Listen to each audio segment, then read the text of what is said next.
শারীরিক প্রতিবন্ধী মোহাম্মদ রাজু লাঠিতে ভর দিয়ে এসেছেন গাজায় গণহত্যার প্রতিবাদ মিছিলে। নিজের পা না থাকলেও ইসরায়েলের বিরুদ্ধে যুদ্ধের প্রবল ইচ্ছা তার। এটা হচ্ছে আমাদের মুসলমানদের, এটা হচ্ছে হৃদয়ের স্পন্দন। যেখানে আপনি সাধারণ মসজিদে নামাজ পড়লে 1 রাকাতে সওয়াব, আল-আকসা মসজিদে যদি আপনি নামাজ পড়েন 25,000 রাকাত সওয়াব। তো এমত অবস্থায় আমাদের একটা হৃদয়ের স্পন্দনকে ওরা আঘাত করছে।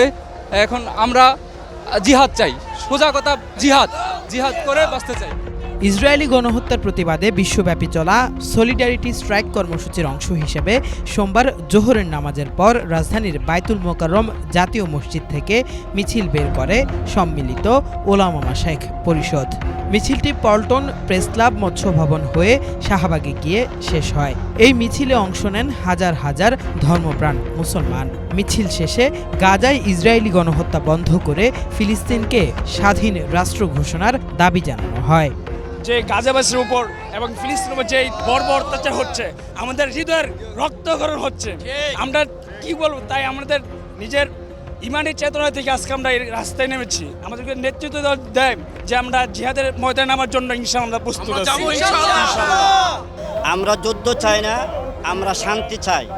আমরা চাই জাতিসংঘের মাধ্যমে অবিলম্বে মিটিং ডেকে ইসরায়েল যুদ্ধ বন্ধ করা হোক এবং ফিলিস্তিনের স্বাধীনতা ফিরে দেওয়া হোক, তাদের মাতৃভূমিতে তাতে বসবাস করার সুযোগ দেওয়া হোক।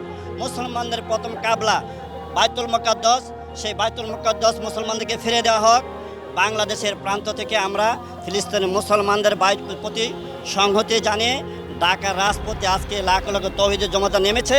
আমরা একটা দাবি, আমরা শান্তি চাই, আমরা যুদ্ধ চাই না। প্রতিবাদের পাশাপাশি ফিলিস্তিনে গণহত্যাকারী ইসরায়েলের সমর্থক বিভিন্ন পণ্য বয়কটেরও দাবি জানানো হয়। যে অত্যাচারগুলো চলতেছে, চলমান যেগুলো আছে, এগুলো সব বন্ধ হয়ে যাক, যুদ্ধ স্থগিত করা হোক। আপনি সরকারি পক্ষ থেকে এই পণ্যগুলোকে, ইহুদি পণ্যগুলোকে বাংলাদেশে বয়কট করেন, আর তাদের এই পণ্যের টাকা দিয়ে, বিক্রির টাকা দিয়ে তারা বোমা কিনছে, গোলাবারুদ কিনছে, আমাদের ফিলিস্তিনি ভাই বোনদেরকে আক্রমণ করছে। গাজায় নিরীহ মুসলমানদের নিরাপত্তা দিতে না পারায় জাতিসংঘ সহ বিশ্ব সভ্যতার কড়া সমালোচনাও করেছেন সম্মিলিত ওলামা মাশায়েখ পরিষদ নেতারা। কেফায়েত শাকিল, বাংলা ভিশন, ঢাকা।